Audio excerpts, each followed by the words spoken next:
Jaynagar live में आपका स्वागत है। मधुबनी जिला के जयनगर में कैट व्यापारी संस्था के द्वारा कैट कार्यालय जयनगर में एक प्रेस कॉन्फ्रेंस का आयोजन किया गया। संसद में पेश किए गए आम बजट पर प्रतिक्रिया व्यक्त करते हुए कैट जयनगर के अध्यक्ष प्रीतम बैरोलिया ने कहा कि यह बजट आत्मनिर्भर भारत का आधार है, जिसमें समाज के सभी वर्गों के समुचित विकास का ध्यान रखा गया है, ताकि देश को आत्मनिर्भर बनाने में 130 करोड़ देशवासियों का सहयोग मिलेगा।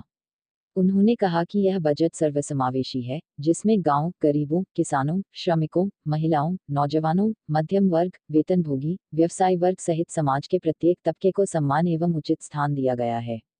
ताकि आत्मनिर्भर भारत के साथ नए भारत का निर्माण हो सके। उन्होंने कहा कि यह कल्याणकारी बजट अर्थव्यवस्था को गति देने के साथ साथ देश के प्रत्येक नागरिक को आर्थिक रूप से सशक्त बनाने का कार्य करेगा तथा सभी के सपनों को साकार करेगा। उन्होंने कहा कि यह बजट नए दशक में भारतवर्ष को वैश्विक पटल पर मजबूत और विकसित राष्ट्र के रूप में स्थापित करने वाला सर्वस्पर्शी बजट है, जिसमें अंत्योदय की भावना निहित है। इस मौके पर अशोक पासवान, गणेश जायसवाल, अनिल जायसवाल, कुलदीप कुमार, अरुण पूर्वे सहित अन्य मौजूद थे। और कोरोना के बाद ये बजट जो आया है, ये कई महीने में ऐतिहासिक भी है और हमारे कैट के लिए ये इसलिए भी ऐतिहासिक है कि जिन मांगों को लेकर सरकार के पास हम अपनी मांगों को मजबूती से रख रहे थे, उनमें से कई मांगों को सरकार ने माना है जो देश के व्यापारियों को और मध्यम दर्जे के व्यापारियों को मजबूत करेगा। जैसे कैट के प्रयास से सोने के ऊपर जो कस्टम ड्यूटी थी उसको सरकार ने कम किया। पहले कस्टम ड्यूटी 12.5% थी, जिसको सरकार ने घटा के 7.5% किया है। इससे देश के अंदर सोने के मांग में सोने की कीमतों में कमी आएगी, जिससे मांग में बढ़ोतरी होगी और ज्वेलर्स को कोरोना के बाद एक नया मने की जो है उनको ताकत मिलेगी। दूसरा, वैसे व्यापारी जिनका वार्षिक टर्नओवर 10 करोड़ रुपये से कम है, उनको सरकार ने इनकम टैक्स ऑडिट से बाहर रखा है, लेकिन 95% उनका जो है डिजिटल लेन देन होना चाहिए। तो अगर ये भी सरकार ने किया है तो इससे मध्यम वर्गीय व्यापारियों को एक बड़ी राहत मिलेगी। तीसरा,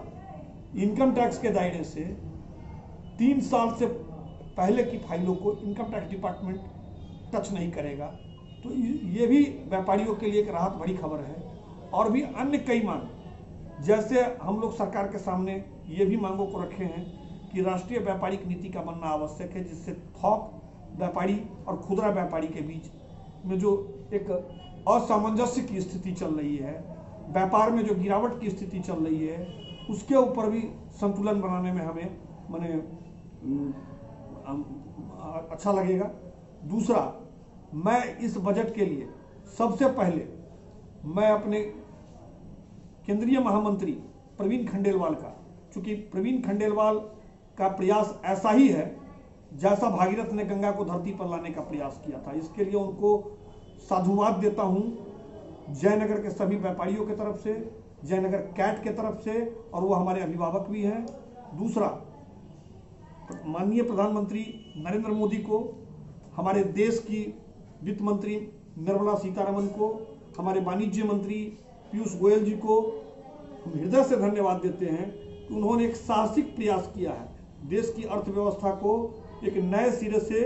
पटरी पर लाने के लिए। लेकिन इस बजट में कुछ कमियां भी हैं, उन कमियों की ओर भी मैं प्रवीण जी को अपना ध्यान आकृष्ट करवाना चाहूँगा और माननीय वित्त मंत्री को भी। कमी ये है कि एक प्रमुख मांग हमारी ये भी है कि कोरोना काल में जिन व्यापारियों का, खासतौर पर छोटे मध्यम दर्जे के व्यापारियों का बैंकों के ऊपर से ऋण लिया हुआ है, कम से कम 3 महीने का उनको ब्याज माफ होना चाहिए। इसके अलावा व्यापारियों का एक हम लोगों ने सरकार के सामने मांग रखा है कि उनका हेल्थ इंश्योरेंस जो है छोटे व्यापारियों का वो फ्री होना चाहिए, जो सरकार के द्वारा होना चाहिए, उसके ऊपर भी सरकार विचार कर रही है। तो निश्चित रूप से हम लोग अपने कामों को पूरा करने का प्रयास कर रहे हैं और व्यापारियों की जो मांग है उन मांगों को हम सीधे सरकार के पास रखने में कामयाब हो रहे हैं। और एक खास बात मैं बताना चाह रहा हूँ और इसके लिए सरकार को मैं साधुवाद देना चाहता हूँ, धन्यवाद देना चाहता हूँ सरकार को, कि अभी से पहले जो बजट होता था उन बजट में छोटे व्यापारियों की या छोटे व्यापारियों के संगठनों की आवाज को प्रमुखता से उतनी जगह शायद नहीं दी जाती थी, लेकिन कैट की बातों को सरकार ने गंभीरता से सुना और उन बातों को सुनकर उसमें से उन बातों को केंद्रीय बजट में शामिल किया है। इसके लिए मैंने केंद्रीय सरकार को जो है हृदय से धन्यवाद देता हूं। देश के 7 करोड़ व्यापारियों की संस्था कैट के द्वारा और कैट जयनगर के द्वारा सरकार को मैं साधुवाद देता हूं, धन्यवाद देता हूं। और सर आप संरक्षक हैं जयनगर सर, और कैट में मैं उपाध्यक्ष